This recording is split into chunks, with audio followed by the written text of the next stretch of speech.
대회에 나가고 싶어하는 분들이 있다면 이 돼야 됩니다. 거기에 뽑히려면 어쩔 수 없어요. 안녕하세요. 안녕하세요. 잭슨입니다. 네, 저희는 WGP 부산 광주 대회장의 김정욱 대회장님 모시고 한번 대회 장구석 인터뷰를 한번 해보도록 하겠습니다. 대표님 간단한 인사 한번 부탁드릴게요. 네, 안녕하세요. WNGPM 무사 전남 광주 대회장을 맡고 있는 김정욱이라고 합니다. 그냥 편하게 잭슨이라고 불러주시면 됩니다. 잭슨 대회장님. 네. 요번에 대회 또 광주 대회 준비하셨는데 요번에 좀 중점적으로 좀 준비하신 게 있을까요?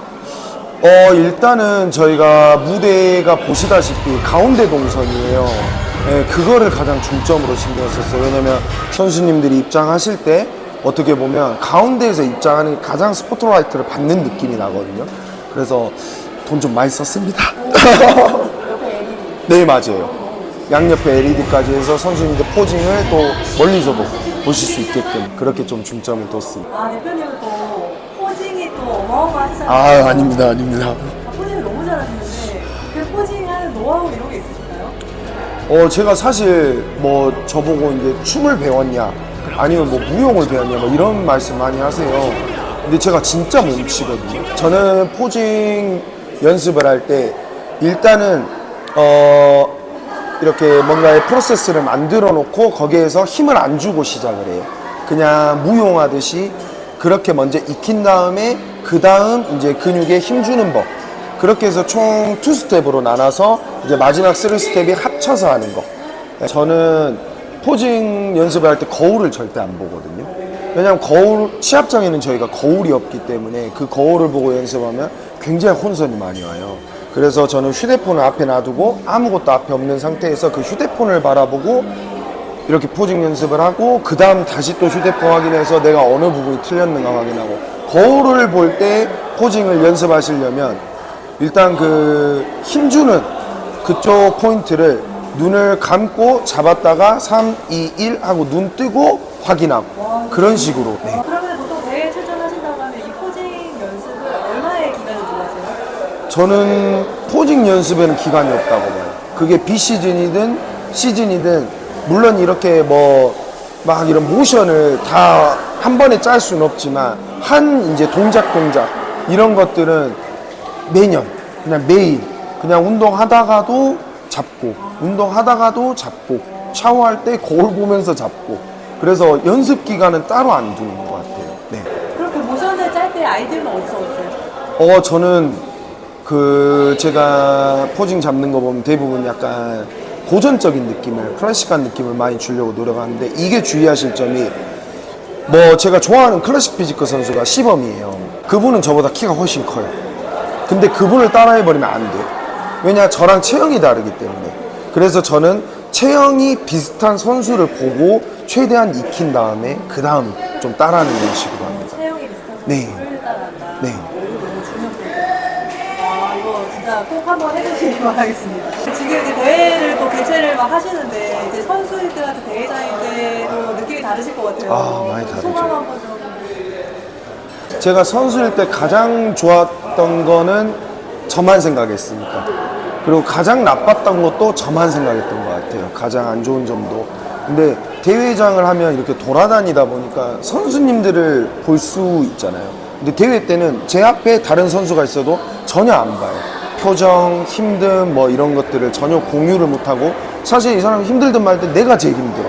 이런 식이거든요. 근데 대회장을 하면서 선수님들의 그 고통과 이런 것들을 많이 공유할 수 있고 그거에 맞춰서 그래서 제가 대회를 조금 더 어떻게 하면 좀 큰 장소에서 할까 어떻게 하면 편한 동선을 짜볼까 그렇게 좀 하는 편이거든요.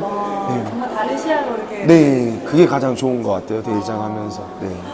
아까 그 말씀하실 때 과정에 그게 너무 많이 와닿았어요. 그 부분에 대해서 좀 다시 한번 좀 얘기 좀 해주실 수 있을까요? 저는 사실 다이어트가 완벽하게 퍼펙트하게 나간 적은 없는데 굉장히 잘 되는 편이에요. 사실 제가 다이어트 기간을 6주 정도 졌거든요. 근데 제 제자들 같은 경우에는 2달, 3달 해도 안 빠지는 거예요. 분명 저보다 더 하드하게 하고 있고 그런 거를 보면서 아, 과정에는 분명히 불공평함이 존재하구나. 재능이라는 게 존재하고 노력은 그 친구들이 더 많이 했어요. 제가 생각에는. 근데 결과는 제가 더 좋았죠. 그래서 아, 과정은 분명히 불공평하구나. 그러면 내가 대회장이 됐을 때는 판정에 대한 불공평은 없어야 된다.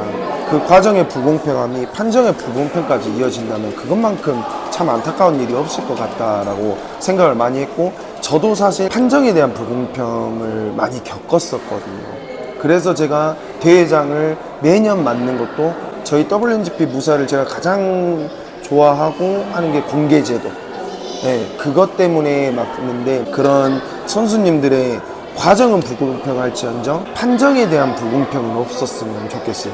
올림이는 경험과 또 이런 것들을 통해서 이제 마지막으로 대표님 뭐 굉장히 지난 얘기 하지만 피지컬백에 나오셨잖아요.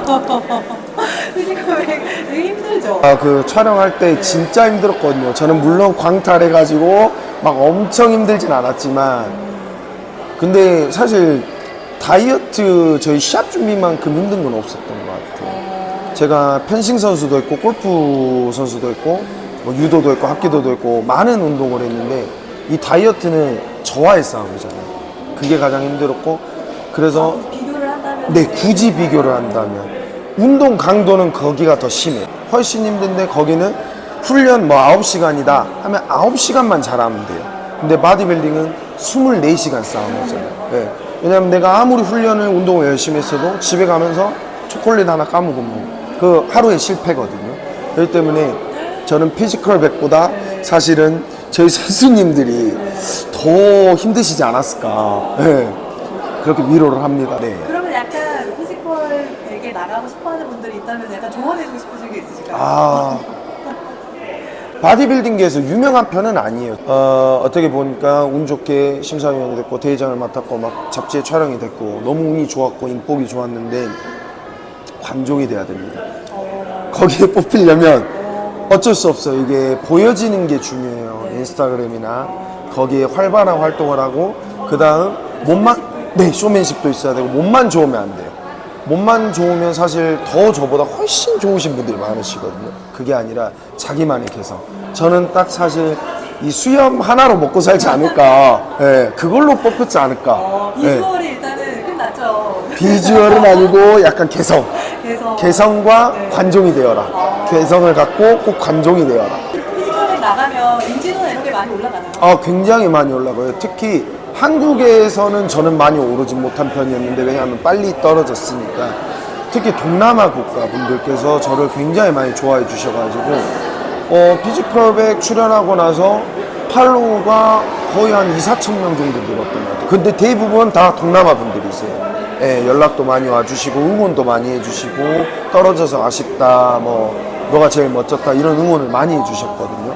그래서 확실히 이 효과는 있는 것 같아요. 다이어트에 조금 도움될 만한 팁 하나만 좀 말씀해 주세요. 그러니까 이게 많이 제 방식이 호불호가 갈려요. 저 같은 경우는 체지방 12%에서 다이어트를 시작해요. 1년 내내 저는 복근을 유지를 하고요. 그게 가장 중요한 것 같아요. 그래서 이제 벌크업 하시는 선수님들이 막 틀리다 이런 말이 아니라 저랑 방식이 좀 다른 건데, 물론 제가 막 100% 하드하게 하지는 못하지만 그래도 어느 정도 다이어트를 좀 빠르게 하는 편인 게, 체지방을 늘 유지를 해놔야 돼요. 네, 그게 체질도 계속 유지할 수 있고 스킨도 안 두꺼워지고, 그래서 1년 내내 다이어트를 해라. 네, 근데 이거의 단점은 사이즈 증량이 굉장히 어렵습니다. 저는 매년 똑같아요, 몸이. 사실. 대표님 한 가지 요청드릴게요. 네. 하실 거 한 번만 살짝만 맛배기로 보여주세요. 맛배기로.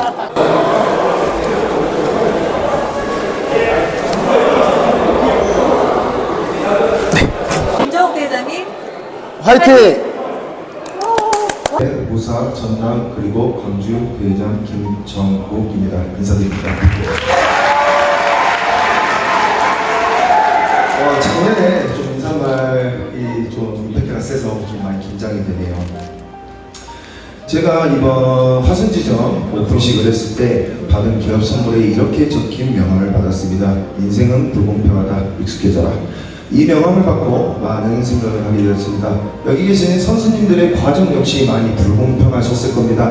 어떤 선수님은 새벽 6시에 일어나 근무를 하시고 19시에 퇴근하시고 시합 준비를 하셨을 거면 어떤 선수님들께서는 5개, 많게는 12개까지 수업 진행을 하시면서 대회에 참가해 주셨을 겁니다. 또 어떤 선수님은 많은 관절의 통증을 견디며 느끼며 시합 준비를 해 주셨을 거며 어떤 선수님들께서는 건강한 관절을 가지고 스무스하게 시합을 준비하셨을 겁니다. 그렇기에 선수님들의 과정은 많이 불공평하셨을 겁니다. 그렇기에 과정은 불공평하되 판정은 공평해야 된다고 생각합니다. 과정의 불공평함이 판정의 불공평까지 이어진다면 그것만큼 안타까운 일은 없을 겁니다. 저희 WGPM 부사는 늘 그래왔듯 판정에 대한 공평을 기준을 삼아 대회 운영을 하도록 노력하겠습니다. 저희 심사위원분들의 관계자분들은 선수님의 과정을 모릅니다. 그리고 몰라야 합니다. 과정을 하면 감정이 생기고 그 감정은 이성적인 공평한 판정을 흐리게 하기 때문입니다. 그래서 저희는 결과만을 판정합니다. 하지만 여기 계신 선수님들의 든든한 서포터분들, 지인분들, 가족, 연인, 친구분들께서는 선수님들의 그 고통스러운 과정을 옆에서 지켜봐 주시고 공감해 주셨을 겁니다. 저희는 선수님들의 과정의 순위를 매길 수 없습니다. 여기 계신 선수님들은 그 과정을 다 견디시고 이 자리에 서 계십니다. 그렇게 선수님들의 든든한 서포터분들께서는 선수님들의 결과를 보지 마시고 과정을 보시어 축하해 주시고 격려해 주시고 응원해 주시길 바라겠습니다. 저희 WGPM 부사는 늘 그래왔듯 선수를 위한, 선수에 의한 선수 대회를 개최하도록 노력하겠습니다. 감사합니다. 네, 뜨거운 박수 부탁드립니다. 기를 들어주세요.